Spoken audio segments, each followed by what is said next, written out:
Hello à tous, voilà, petit retour sur YouTube, voilà, on fait le rewind de cette année 2025 ensemble. Si je devais la résumer en un mot, ce serait découverte, voilà. Donc découverte parce que je me suis découvert moi, j'ai appris à me découvrir encore plus. Donc les livres que j'ai lus cette année, alors j'en ai pas lu beaucoup. Enfin, j'en ai pas lu beaucoup qui étaient des découvertes. En tout cas, j'en ai lu beaucoup qui dataient de 2024, mais j'ai lu une découverte, un livre que j'ai découvert. Voilà, Astérix en Lusitanie. Franchement, j'ai bien aimé le jeu de mots. En plus, je suis un grand fan d'Astérix. J'ai très bien aimé les jeux de mots, les références aussi. Simplement, j'aurais aimé une référence en plus au Portugal. Ça se passe au Portugal en 2025. J'aurais bien aimé qu'il parle de Cristiano. Voilà. Je sais pas comment, mais j'avoue que ça m'a laissé un petit peu sur ma faim. Ensuite, les films que j'ai vus cette année. Alors, il y en a plusieurs. Premier film, déjà, la petite sirène, gros kiff. Gros kiff, voilà. Même les dessins animés, en fait, j'ai bien aimé, donc voilà. Ensuite, j'ai vu plusieurs films au cinéma. Premier film, il n'y a pas de réseau. Oui, je sais, j'ai une feuille, ouais, clairement. Et je m'en fous et j'assume. Il n'y a pas de réseau, alors je m'attendais à mieux vu du casting. Maxime Gasteuil, Gérard Jugnot, Manon Azem. Franchement, j'étais un peu déçu, je trouve que ça volait pas très haut. Voilà, donc en gros, c'est un couple qui va avec ses enfants dans la forêt pour vivre un week-end, puis les enfants se font kidnapper par de dangereux malfaiteurs. C'est juste qu'en fait, ils sont pas très très intelligents les malfaiteurs, donc ça tourne juste autour de ça. Et j'aurais espéré que ça vole beaucoup plus haut. Même moi, en marchant, je vole plus haut. Donc voilà. Ensuite, Marcel et Monsieur Pagnol. Ça, par contre, j'ai adoré. J'ai adoré. En plus, c'est un film d'animation, donc ça change des biographies qu'on voit. J'ai adoré voir comment Marcel Pagnol a su s'adapter, que ce soit au roman, au théâtre ou au cinéma. Voilà, il a su s'adapter. Et ça fait de lui le génie qu'il était. Et surtout, ce qui a fait de lui son génie, c'est qu'il ait gardé son âme d'enfant. Parce qu'en fait, pendant tout le film, c'est l'enfant Marcel Pagnol qui aide le vieux Marcel Pagnol à écrire ses mémoires, donc du coup il se rappelle de tout. Mais grâce à ça, on peut voir qu'il a gardé son âme d'enfant, son imagination d'enfant. Et ça, c'était important pour lui. 20 dieux aussi. Donc 20 dieux, c'est un film aussi sur la campagne.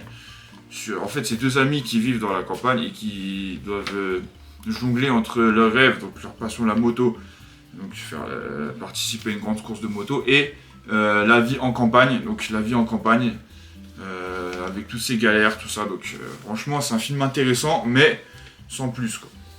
Dernier film, Imparfait Inconnu, ça par contre, gros kiff, qui raconte la vie de Bob Dylan. Donc voilà, j'ai adoré voir... j'ai adoré découvrir Bob Dylan, découvrir la façon dont il a révolutionné la musique. Timothée Chalamet qui joue super bien et qui même chante les chansons, un peu comme Tahar Rahim dans Monsieur Aznavour. Donc ça c'est très très bien. Et une image qui m'a marqué moi, c'est quand Bob Dylan se balade dans les rues de New York seul avec sa guitare. Ça prouve la détermination du gars. Et franchement, c'est un modèle. Ensuite, en concert, donc j'en ai pas fait beaucoup, j'en ai même fait qu'un seul, mais il m'a vachement marqué. Pourquoi? Parce que déjà j'ai fait avec une personne que j'aime. Surtout que c'était une découverte parce que NASA, je le connaissais de nom, mais je connaissais pas ses chansons, tout ça. Et c'est un gros kiffeur en fait. Tout simplement, c'est un gros kiffeur. Voilà, il a l'ambiance sur scène, c'est cool. L'ambiance, elle était cool dans le concert, je me suis éclaté. Maintenant, en spectacle. Alors en spectacle, Sébastien Marx, là aussi, avec une personne que j'aime, là aussi, gros kiff, des barres de rire. Franchement, je vous le conseille en humoriste, il est vraiment hyper drôle. Voilà, il y a certains humoristes que j'ai vus que je trouvais beaucoup moins drôles, mais là, Sébastien Marx, c'est un grand oui, et je vous le conseille. Comment ne pas parler de l'année 2025 sans parler de sport, évidemment. Déjà, Ligue des Champions, les parcours de Lille et du PSG. Donc déjà, Lille qui se fait éliminer en huitième de finale, donc face à Dortmund. On n'est pas passé à grand chose de marquer l'histoire, ça va y aller en quart de finale. Et puis surtout le PSG, évidemment, qui va au bout avec Ousmane Ballon d'Or. Voilà, le PSG qui gagne sa Ligue des Champions, franchement, moi c'est comme c'est la première victoire d'un club français en Coupe d'Europe, franchement ça m'a grave fait kiffer.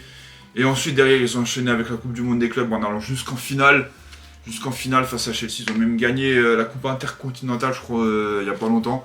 Donc voilà, bravo au PSG pour cette année. Et surtout en Ligue 1, vous avez vu le recrutement qu'on a fait, hein. Il y a eu beaucoup de champions du monde. Djibril Sidibé à Toulouse, Florian Thauvin à Lens, Benjamin Pavard à l'OM. Lucas Hernandez et Dembélé, ils y étaient déjà, mais je les compte quand même en champion du monde au PSG. Corentin Tolisso, qui est revenu à Lyon, même l'année dernière, on s'en fout, il joue quand même en France. Et surtout Olivier Giroud, qui est revenu dans le Nord à Lille. Donc ça fait 7 champions du monde, français en tout cas, 7 champions du monde 2018 à être revenu en France. Et ça, je trouve que c'est honorable en fait, parce qu'ils auraient pu s'exiler dans des championnats beaucoup plus exotiques, mais ils ont préféré revenir en France pour la beauté de la Ligue 1. Et ça c'est cool. Et ensuite, bien sûr, l'autre grande nouvelle, le Thunder champion. Voilà, champion NBA, voilà. On l'attendait ce titre depuis le titre des Seattle Sonics. Voilà, Shai qui mérite son titre de MVP. En plus, j'en ai rien à faire.